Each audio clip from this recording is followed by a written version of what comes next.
Clacking her high heels, she approached.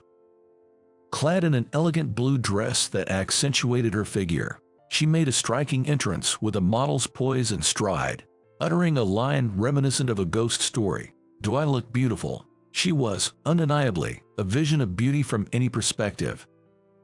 "My name is Keith. I'm a 30-year-old woodcraft artisan. My father, Apata, bought an old house along with the hill behind it when I was in middle school and moved us to this small town.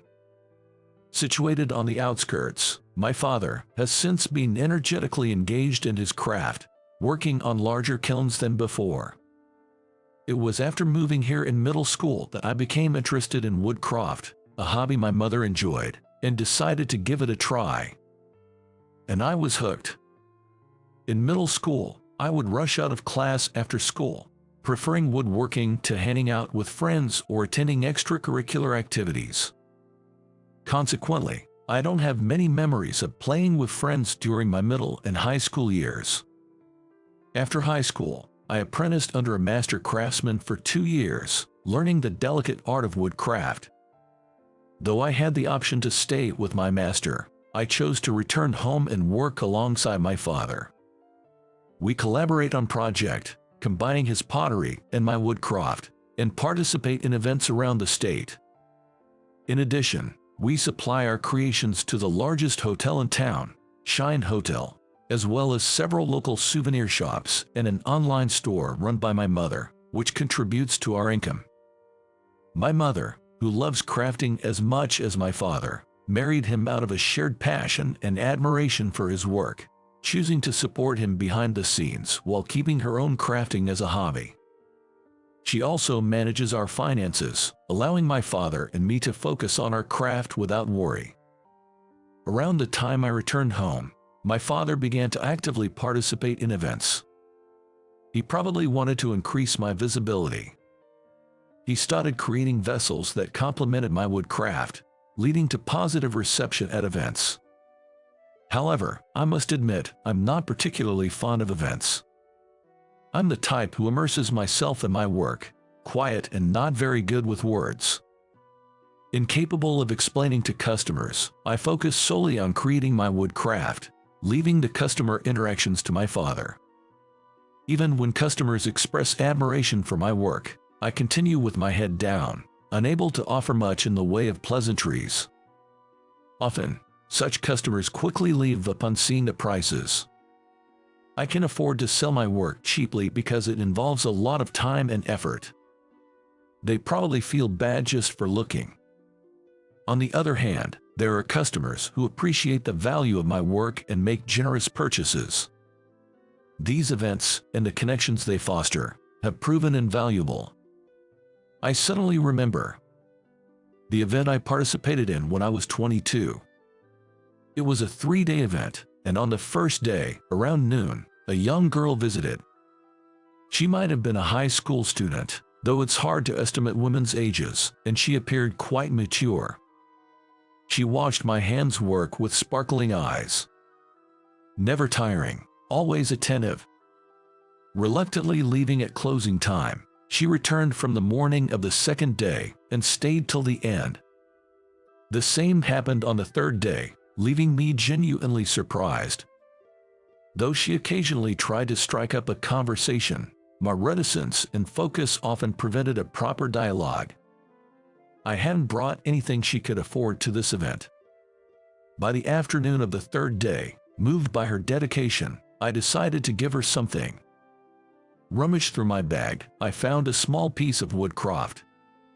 When I handed it to her saying, "This is for you," her eyes lit up. She said, "I'd love to visit someday," so I gave her my business card and a brochure of my workshop. With a beaming smile, she took them and left. I wonder how she's doing now. Thinking back to that event from 8 years ago, I can't help but smile. Humming a tune cheerfully, I refocus on my work. Then, I hear the sound of a rolling suitcase. Looking up, I see a woman walking towards me. It's rare for tourists to come this far, but if she's a customer, I should greet her. though there are more of my works sold in the touristy shopping district further from here. As I stand up to approach her, the woman suddenly starts running and rushes towards me. Then, with a burst of energy, she hugs me tightly and exclaims, "I've missed you so much." Confused by the sudden embrace from the woman, I'm taken aback. I'm not very accustomed to interactions with women. Confused, I almost push her away to free myself from her grasp. Upon taking a closer look at the woman, who had stumbled slightly, it became clear she was incredibly beautiful, with distinct facial features and a tall, slender figure. Additionally, she had a great figure. The moment it dawned on me that she had been sticking close to me all this time, my face felt so hot with excitement it seemed like it could catch fire. After my rejection of the hug, her face falls for a moment but quickly brightens back into a smile. "You hadn't changed a bit. Still amazing, Keith. You're so cool." I'm even more puzzled that she knows my name. Then, she thrusts a small wood craft in front of me. "This is... Remember, you gave this to me at the event." It all comes back to me clearly. She's the girl who spent 3 days at the event, intently watching my work. I'm astounded by how much a woman can change in 8 years. As I stand there frozen in admiration, she declares, "I'm Sarah, 22 years old. Please let me be your apprentice starting today." I scrutinize her from head to toe with a puzzled look. She pouts under my gaze. "You said you'd take me as your apprentice," she insists, pressing the matter. "Wait, an apprentice? I never said anything like that. How could I? I'm not even at the age to take on apprentices." As I blurt this out in panic, she looked down with a saddened expression. But she's not one to give up easily. "There's no one better than you. Please be my master. Age doesn't matter." Who could argue with a beautiful and determined woman like this? As I stand there bewildered, my father emerges from the kiln at the back, drawn by the commotion. "What's the matter, Keith?" Before my father can finish, Sarah rushes over to him as well. He seems to remember her instantly. "Well, the girl who was glued to Keith back then. How nostalgic. Are you here for sightseeing?" But Sarah's next words leave my father speechless. "Nope, I'm here to become Keith's apprentice." Seeing her large suitcase, clearly packed with the intention not just to stay but to move in, my parents reluctantly invited Sarah inside the house. As we sit in the living room, Sarah talks nonstop. "Your pottery is truly spectacular." Flattered, my father suggests she stays for dinner.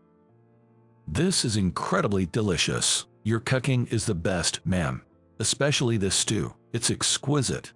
Praised by Sarah, my mother smiled warmly and offered her to stay the night. While having coffee after dinner, Sarah enthusiastically praised, "Keith's delicate woodcraft adds a perfect touch to your work. Everything matches so beautifully. I really want to be Keith's apprentice."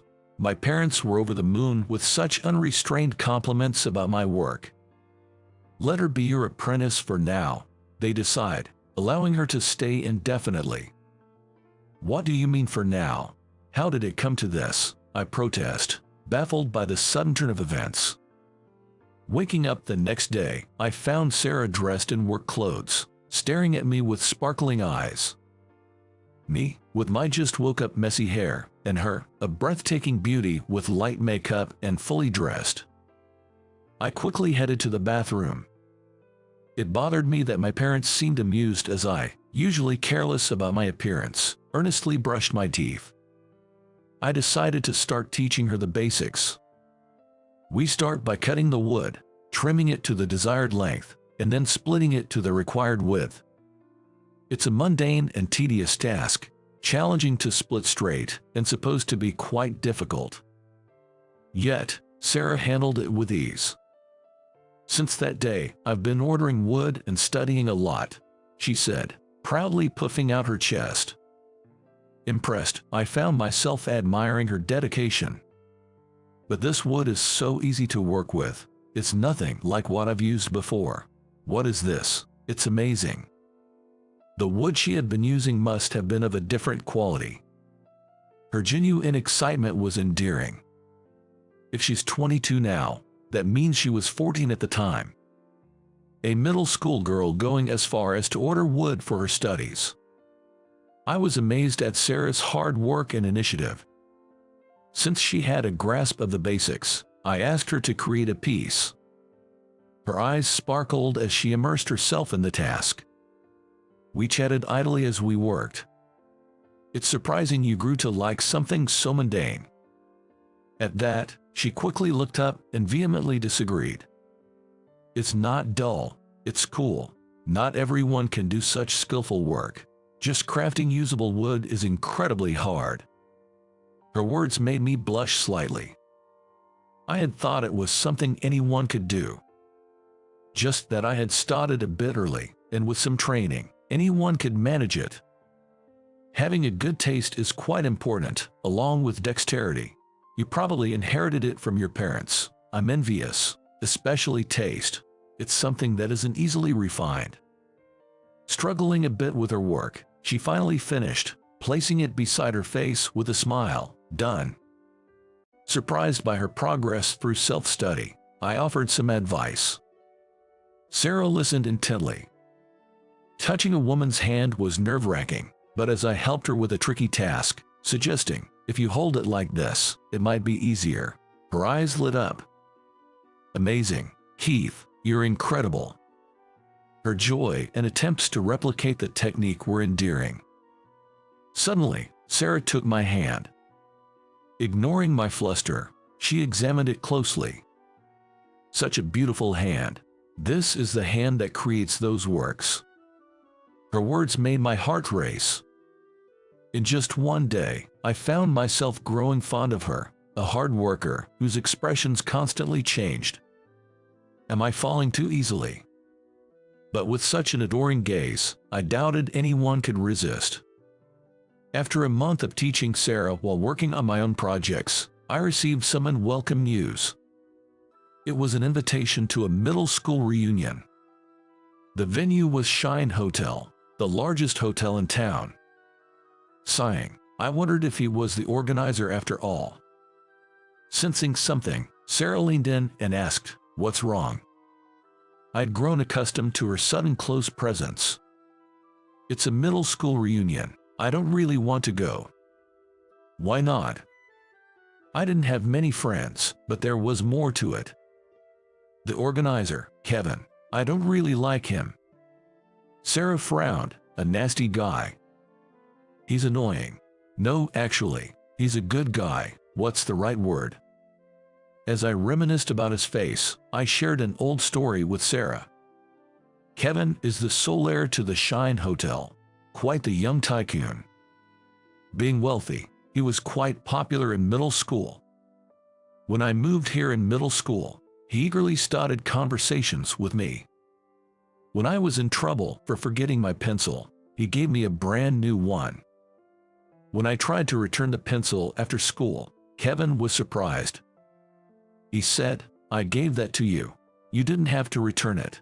Everyone happily accepts gifts from me," which in turn surprised me.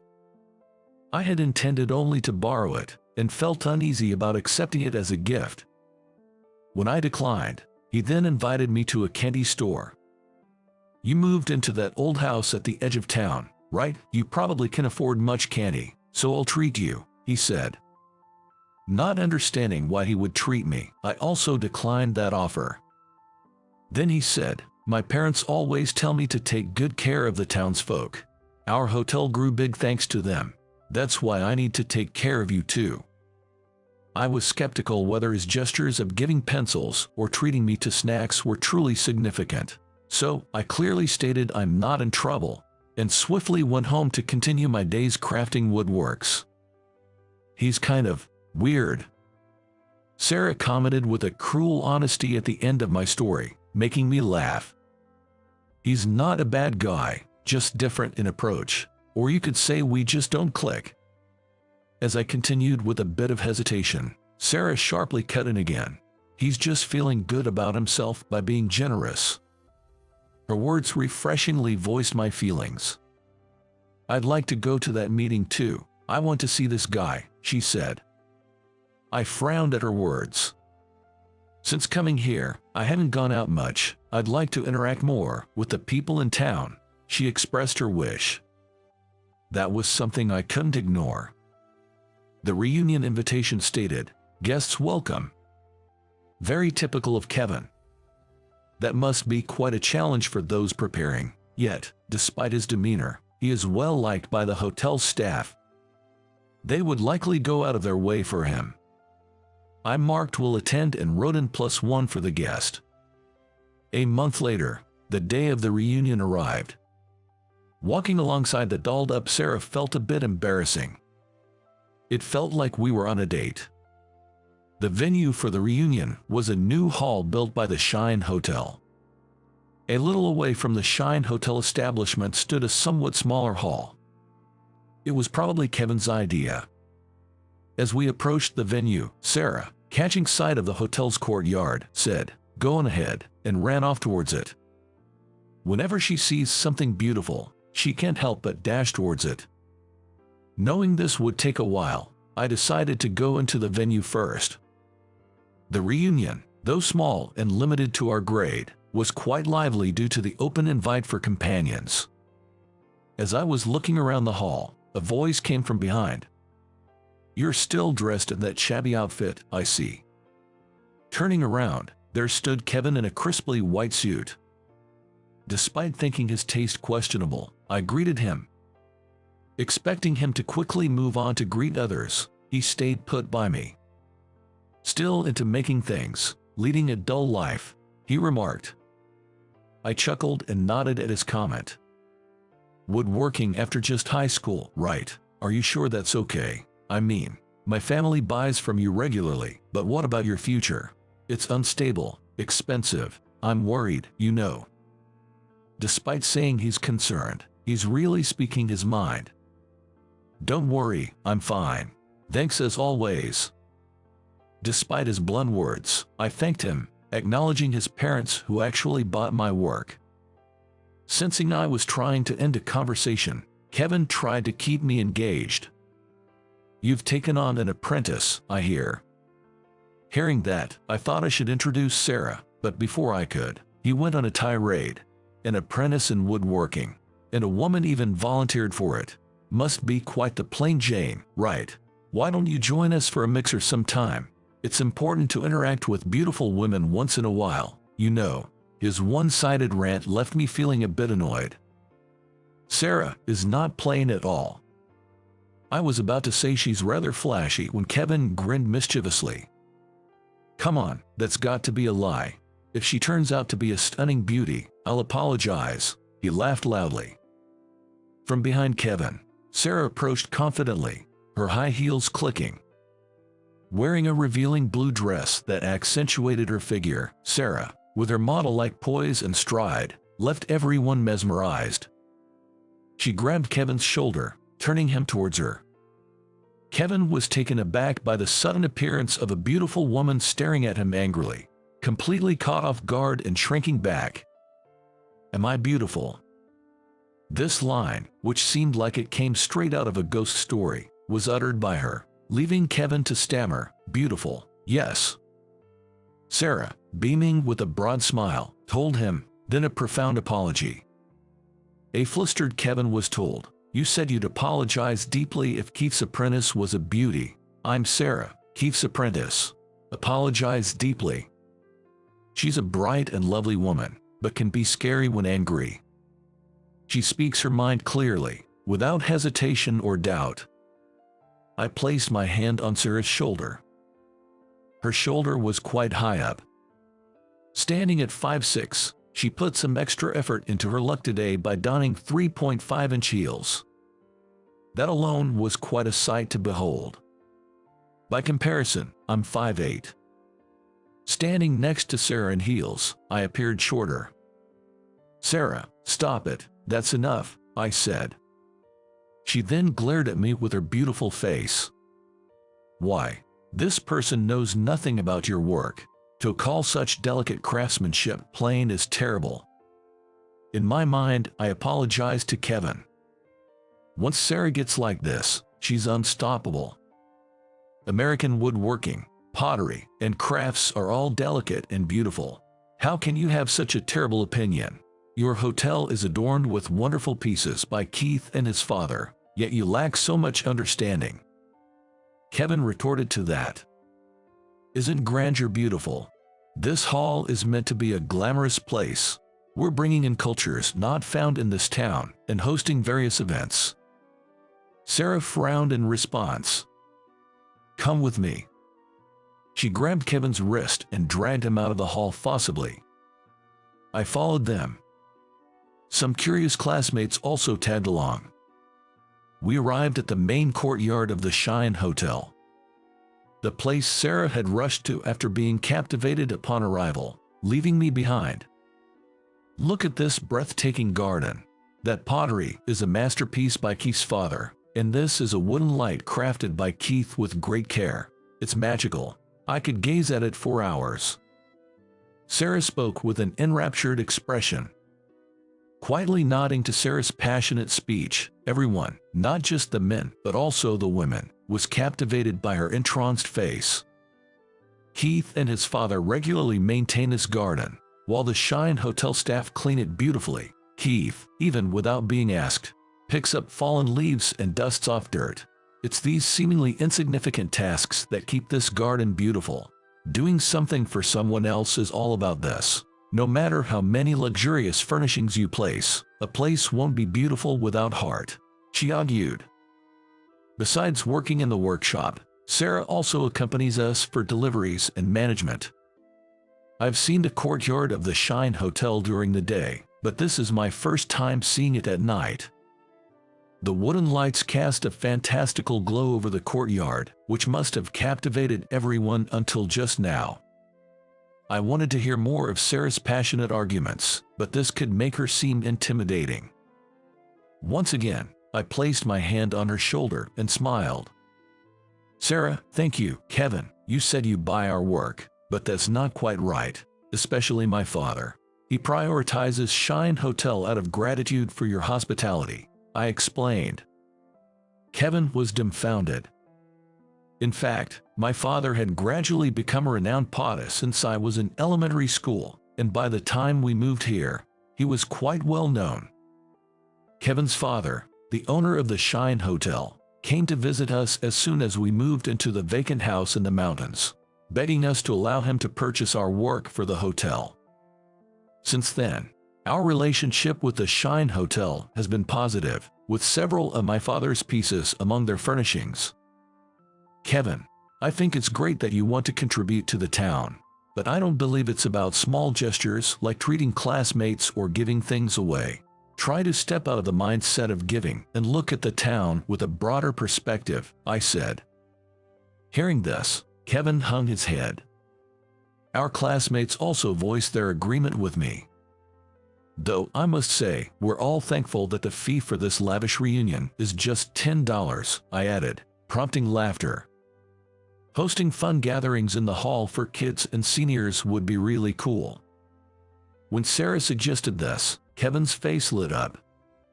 It seemed to spark his motivation, which was fantastic. Sarah, thank you. Upon saying that, Sarah's face instantly brightened. Keith, have you fallen for me? This statement caused an uproar in the room. In a flurry, I managed to dodge Sarah, who was seeking a hug and a kiss, and my classmates, and went on to enjoy the rest of the reunion, which concluded amidst the lively atmosphere.